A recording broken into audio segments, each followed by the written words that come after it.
अरे भैया इतना सारा सामान कैसे लेके जाऊंगी, एक पॉलीथीन दो ना। अरे madam, single use plastic ban होने वाली है। अरे वो जब होगा तब देख लेंगे। मैडम आप अपना झोला लेके आया करो ना। अरे भैया भूल जाते हैं। क्या आप भी हर बार घर से झोला लाना भूल जाते हैं? हाँ। और आपको भी बार बार दुकान से पॉली बैग लेना पड़ता है? हाँ भाई हाँ। तो इसका सॉल्यूशन निकाला है दिल्ली की रहने वाली डॉक्टर रूबी मखीजा ने। ज़्यादातर लोगों की तरह मैं भी प्लास्टिक पोल्यूशन से परेशान हो चुकी थी और किसी तरह इसे कम करना चाहती थी।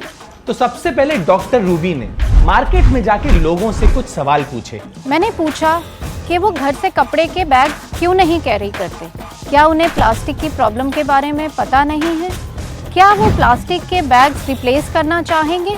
लोगों के बड़े डिफरेंट जवाब आते थे। ऑफिस से लौटते वक्त सामान लिया तो बैग था नहीं मेरे पास। मैं घर से बैग लाना भूल गई। एक्चुअली मेरी शॉपिंग अनप्लान थी तो मैं बैग नहीं लाई। घर से बैग कैरी करने में थोड़ी प्रॉब्लम होती है यार। और कहीं ना कहीं ये सारे रीजंस वैलिड भी हैं। तो रूबी जी ने अपने हस्बैंड और अपनी डॉटर के साथ बैठ के इस प्रॉब्लम को डिस्कस किया और इसका एक अमेजिंग सा सॉल्यूशन निकाला। मैं एक दिन अपनी बेटी के साथ बैठ के ये प्रॉब्लम डिस्कस कर रही थी तो उसने सजेस्ट किया कि क्यों ना मैं लोकल टेलर से बात करूं और उनकी सिलाई के बाद बचने वाले कपड़े को इस्तेमाल करके हम लोग बैग बनाएं। और ये आइडिया रूबी जी को बहुत ही ज्यादा अच्छा लगा तो अपने नियरेस्ट टेलर के पास गई और उनसे रिक्वेस्ट की कि वो अपने लेफ्ट ओवर कपड़ों से बैग्स बना दें। वो टेलर्स खुद तो मान ही गए, साथ ही उन्होंने दूसरे टेलर्स को भी मना लिया और ये सब अब बैग्स बनाने में हमारी मदद करने के लिए बिल्कुल तैयार हो गए। तो बैग्स के लिए स्टिचिंग और कपड़े का इंतजाम तो हो गया, पर अब रूबी जी का नेक्स्ट चैलेंज था लोगों के लिए क्लॉथ बैग्स को इजीली अवेलेबल कराना। इसमें हमने STMC की भी मदद की। उनकी मदद से हमने मार्केट्स के अंदर कुछ दुकानें आइडेंटिफाई की, उनके दुकानदारों से बात करी और वहाँ शुरुआत में हमने अपने 50 थैले रखवाए। विकल्प स्टॉल की स्थापना की। इन थैलों को वो अपने कस्टमर को 20 रुपए में देने उन्होंने शुरुआत कर दी।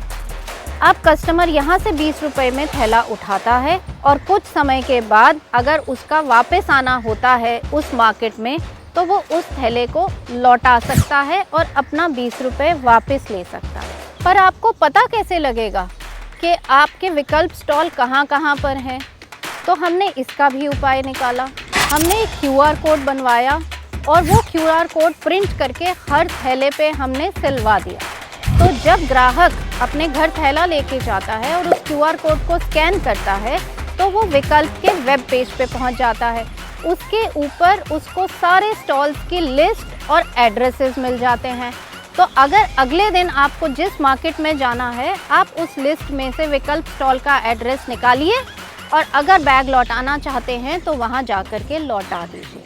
अब हम इसी विकल्प को थोड़ा और आगे लेकर के गए कि हमने जो सेल्फ हेल्प ग्रुप की ज़रूरतमंद लेडीज़ हैं उनको भी अपने साथ जोड़ लिया। तो ये थैले की सिलाई की कीमत हम उस ज़रूरतमंद लेडी को दे देते हैं। तो अब ये लेडीज़ भी घर बैठे बैठे एक अपनी इनकम जनरेट कर रही है। और विकल्प स्टोर का ये आइडिया लोगों को बहुत ही ज्यादा पसंद आया और आज इस इनिशिएटिव से कम 10,000 क्लॉथ बैग्स लोगों के बीच सर्कुलेट हो रहे हैं, जिसका मतलब यह है कि एटलीस्ट 10,000 प्लास्टिक बैग्स तो एनवायरनमेंट में ऐड होने से बचाए गए हैं, which is a very big impact, right?